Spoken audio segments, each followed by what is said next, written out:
Welcome back to the Keiser Report. A special treat. I've got David DeGraw standing by in New York for a special exclusive interview. He is the author of The Economic Elite versus the People of the United States. David, welcome to the Keiser Report. Thank you, Max. Great to be on here with you.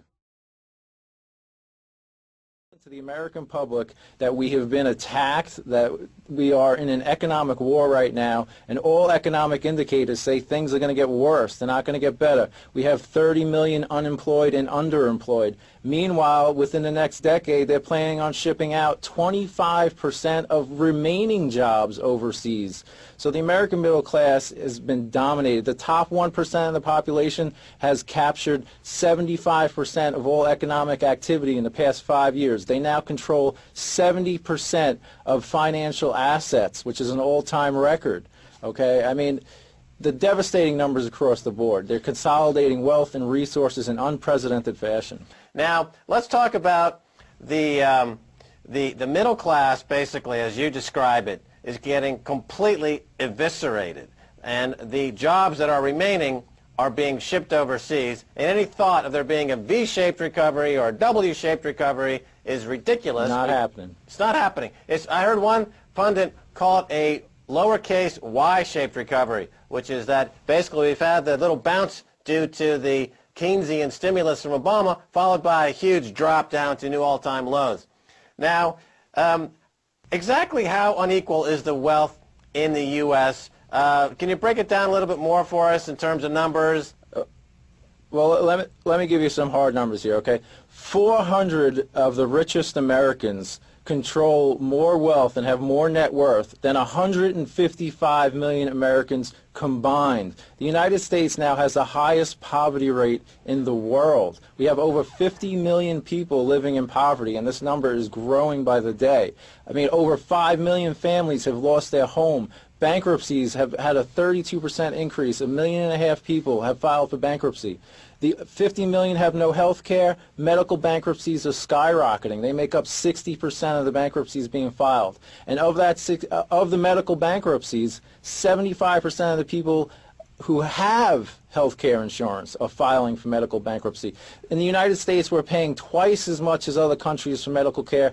The treatment we're getting in return ranks 37th, okay?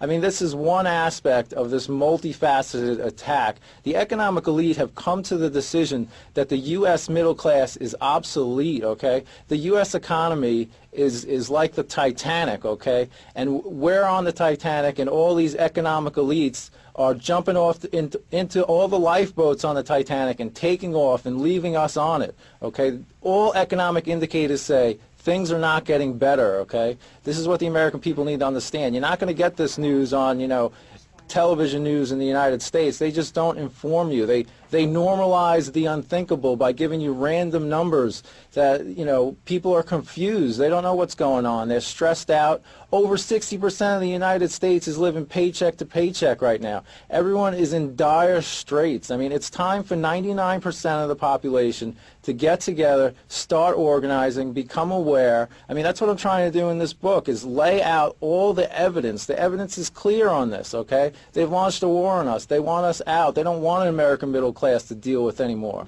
They see us as an obstacle to further concentration of wealth and power globally. Now, talk a little bit about the mechanisms for eviscerating the middle class, some of the financial tricks of the trade, so to speak, on Wall Street, and some of the policies that are pursued to basically gut these millions of people of their American dream, as it was once called. Well, I mean, if you look at Wall Street, I mean, it's a giant Ponzi scheme, I mean, Alan Greenspan just won the Dynamite Award for being most responsible for the American economy blowing up. But, I mean, in my opinion, it's Hank Paulson, okay? Because Hank Paulson, when he was CEO of Goldman Sachs, he personally went to the SEC, got them to get rid of the net capital rule, which, of course, gave us all this high-risk behavior, because the net capital rule made it so firms had to have assets to back their risks. With the net capital rule out of the way, you got credit default swaps and derivatives, and the whole U.S. economy was turned into this giant Ponzi scheme.